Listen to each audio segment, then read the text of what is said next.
Leukaemia एक तरह का ब्लड कैंसर है। सिर्फ साल 2022 में 4.5 लाख से ज्यादा लोगों को ये बीमारी हुई थी। वहीं 3,05,405 लोगों की मौत ब्लड कैंसर से हुई थी।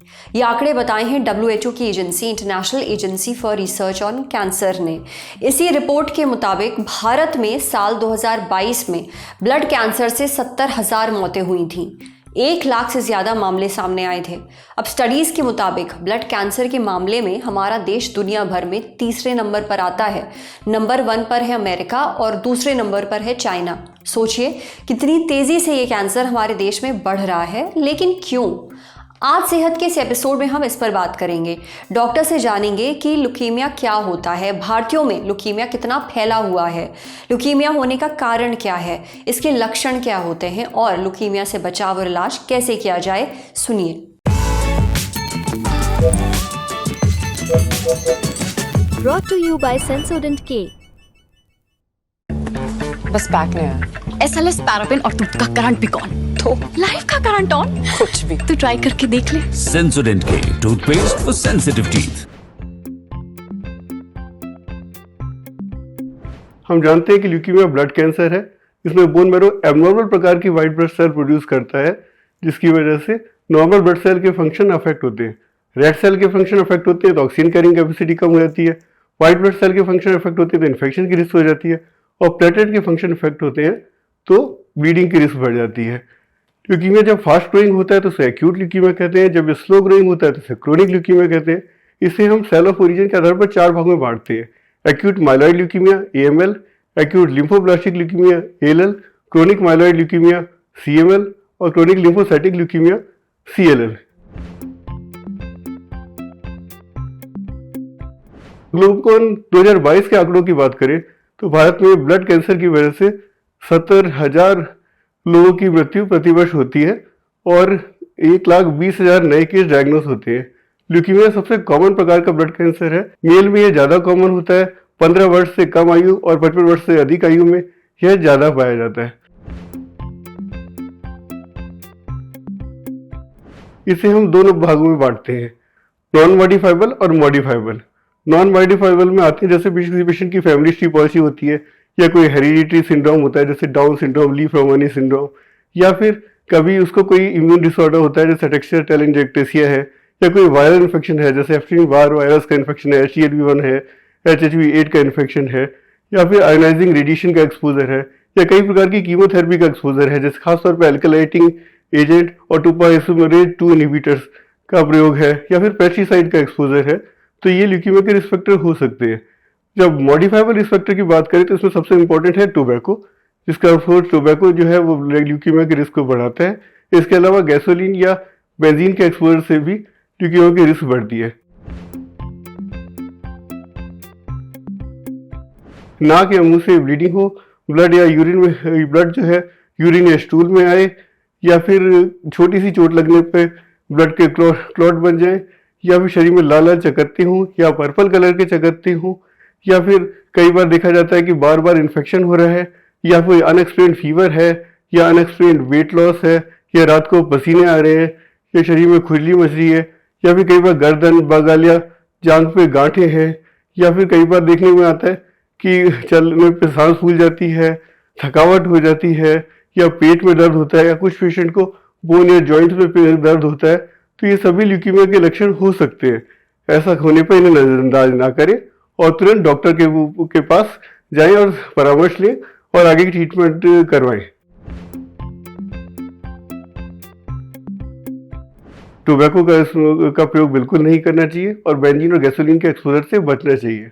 अब हम बात करते हैं इसके ट्रीटमेंट के बारे में। तो दोस्तों, इसका ट्रीटमेंट इसके प्रकार पर डिपेंड करता है कि कौन सी प्रकार का ल्यूकीमिया है, और ऑफ कोर्स सही समय पर ट्रीटमेंट हो तो रिजल्ट बहुत अच्छे आते हैं। जैसे इसके ट्रीटमेंट में हम कई बार कीमोथेरेपी देते हैं, जो कि कई बार कई तरीके से सिंगल एजेंट दी जाती है और कॉम्बिनेशन में दी जाती है। कई बार इसमें टारगेटेड थेरेपी काम में लेती है, जो कि कई बार टैबलेट के फॉर्म में अवेलेबल है, कई बार इंजेक्शन के फॉर्म में अवेलेबल है, कई बार इनको कीमोथेरेपी के साथ कंबाइन किया जाता है, कई बार इनको अकेले दिया जाता है, और कई बार इसके इलाज के लिए एलोजेनिक ट्रांसप्लांट की जरूरत होती है, एलोजेनिक स्टेम सेल ट्रांसप्लांट, जिसमें एक HLA मैच डोनर होता है जो कि पेशेंट को अपना स्टेम सेल देता है। तो ये डिपेंड करता है कि कौन से पेशेंट को कौन से ट्रीटमेंट की ज़रूरत है। ल्यूकीमिया जैसे कैंसर में ये बेहद ज़रूरी है कि सही समय पर इलाज मिले, इसलिए लक्षणों पर नज़र रखना बेहद ज़रूरी है। लक्षण दिखने पर तुरंत डॉक्टर से मिलें। अब बढ़ते हैं सेहत के अगले सेगमेंट की तरफ। तन की बात। रोज़ की ये गलतियाँ आपकी किडनियाँ खराब कर रही हैं।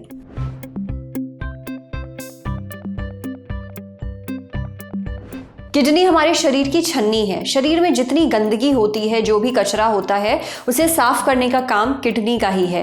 ये बिना रुके लगातार खून की सफाई करती है। इस सफाई के दौरान जो गंदगी निकलती है उसे हमारी किडनी यूरिन के जरिए शरीर से बाहर निकाल देती है।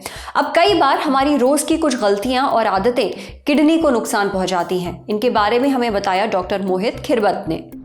पहली आदत, कम पानी पीना। डॉक्टर मोहित कहते हैं कि किडनी को सही से काम करने के लिए पानी की ज़रूरत होती है, मगर जब हम कम पानी पीते हैं तो यूरिन भी कम पास होता है। इससे गंदगी शरीर के अंदर ही जमा होने लगती है, जिससे किडनी स्टोन होने का खतरा बढ़ जाता है। डिहाइड्रेशन की वजह से किडनी फेलियर भी हो सकता है। दूसरी आदत है सिगरेट पीना। स्मोकिंग सिर्फ फेफड़े और दिल के लिए ही ख़राब नहीं है, ये किडनी का भी दुश्मन है। देखिए, सिगरेट पीने से खून की नलियों को नुकसान पहुंचता है, जिसकी वजह से किडनियों तक खून का बहाव घट जाता है। नतीजा, किडनी सही से काम नहीं कर पाती। यही नहीं, स्मोकिंग से बीपी भी बढ़ सकता है, जो किडनी की बीमारियों का रिस्क बढ़ाता है। तीसरी आदत, नमक ज़्यादा खाना। नमक में सोडियम होता है। सोडियम से ब्लड प्रेशर बढ़ता है, जिससे किडनी के काम करने की क्षमता घटती है। इसके अलावा ज़्यादा सोडियम खाने से किडनी में पथरी भी हो सकती है। चौथी आदत है ज़्यादा चीनी खाना। डॉक्टर मोहित कहते हैं कि रोज़ ज़्यादा मीठा खाने से वज़न बढ़ता है, डायबिटीज़ हो सकता है। ये दोनों ही किडनी की बीमारियों के रिस्क के फैक्टर्स हैं। वहीं अगर किसी को पहले से ही डायबिटीज़ है, तब तो उन्हें मीठा खाने से बिल्कुल बचना चाहिए। पांचवी आदत है सिग्नल्स को इग्नोर करना। जब भी किडनी सही से काम नहीं कर पाती है तो वो हमें कुछ सिग्नल्स देती है, जैसे थकावट महसूस होना, उबकाई या उल्टी आना, हाथ और एड़ी के पास सूजन रहना, मांसपेशियों में ऐंठन होना, बार बार यूरिन पास होना, ड्राई स्किन में खुजली होना और किसी भी चीज़ पर ध्यान ना लगा पाना। अगर आप इन सारे लक्षणों को नज़रअंदाज करते हैं तो किडनी से जुड़ी दिक्कतें बढ़ने लगती हैं। इसलिए साल में एक बार किडनी फंक्शन टेस्ट ज़रूर करवाइए। अगर लक्षण महसूस हो रहे हैं तो डॉक्टर से ज़रूर मिलिए। समझे।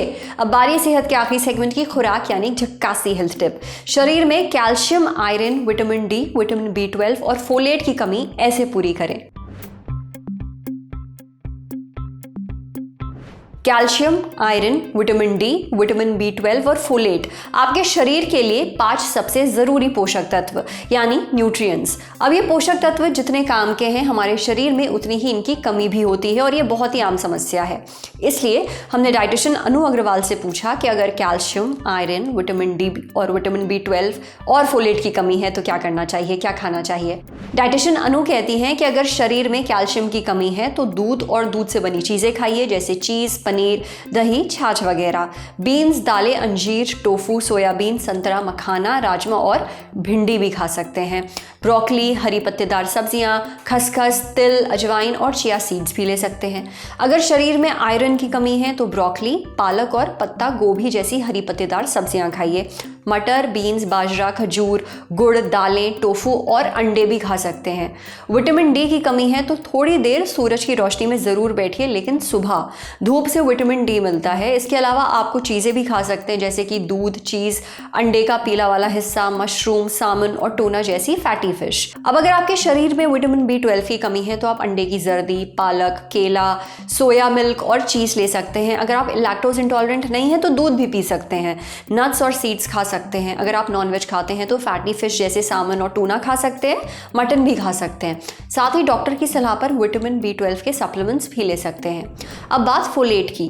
फोलेट एक तरह का बी विटामिन है। ये पालक, राजमा, मटर, चुकंदर, मूंगफली, मेवों और बीजों से मिलता है और ये कई फलों में भी पाया जाता है, जैसे केला, पपीता, आम, एवोकाडो, संतरा और चकोतरा।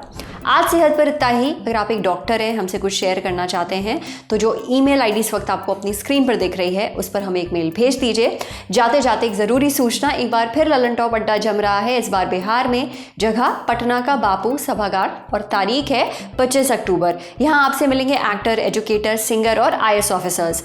लिस्ट अभी खत्म नहीं हुई है। स्टैंड अप कॉमेडी और एक बढ़िया से नाटक का इंतजाम भी है। अड्डे में आपको शामिल कैसे होना है, कोई भी मेहनत वाला काम नहीं है। वीडियो के डिस्क्रिप्शन में एक लिंक लिंक है उस पर क्लिक करिए और रजिस्टर कर लीजिए। फिर हम होंगे, आप होंगे और होंगे अड्डे के भरपूर मजे। आपका इंतजार रहेगा। सूचना समाप्त। शुक्रिया।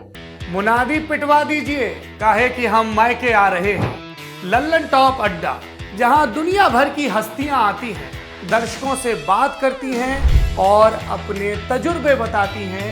ये लल्लन टॉप अड्डा आ रहा है बिहार, बापू सभागार पटना में जमेगा ये लल्लन टॉप अड्डा 25 अक्टूबर को। स्टैंड अप कॉमेडी के लोग आएंगे, दुनिया जहां के जोक सुनाएंगे, गायक आएंगे, स्वर लहरियों पर आपको सवार करवाएंगे, एंटरप्रेन्योर आएंगे, पैसा कमाने और जिंदगी जीने के मकसद बताएंगे, शिक्षाविद बताएंगे, कहेंगे विद्या ददाति विनयम, यानी गुरु मौज तो पढ़ाई में है और है मुक्ति। इसके अलावा आएंगे बिहार के वो स्वप्नदर्शी जो आगे की राह बताएंगे। कितना कुछ है जानने को अपने नायकों और नायिकाओं से। तो आइए इस लल्लन टॉप अड्डा में, क्योंकि मुनादी वालों ने कह रखा है मायके वालों को न्योता समय से पहुंचे। और इस अड्डे में शिरकत करने के लिए आपको रजिस्टर करवाना होगा अपने आप को लल्लन टॉप की वेबसाइट या ऐप पर।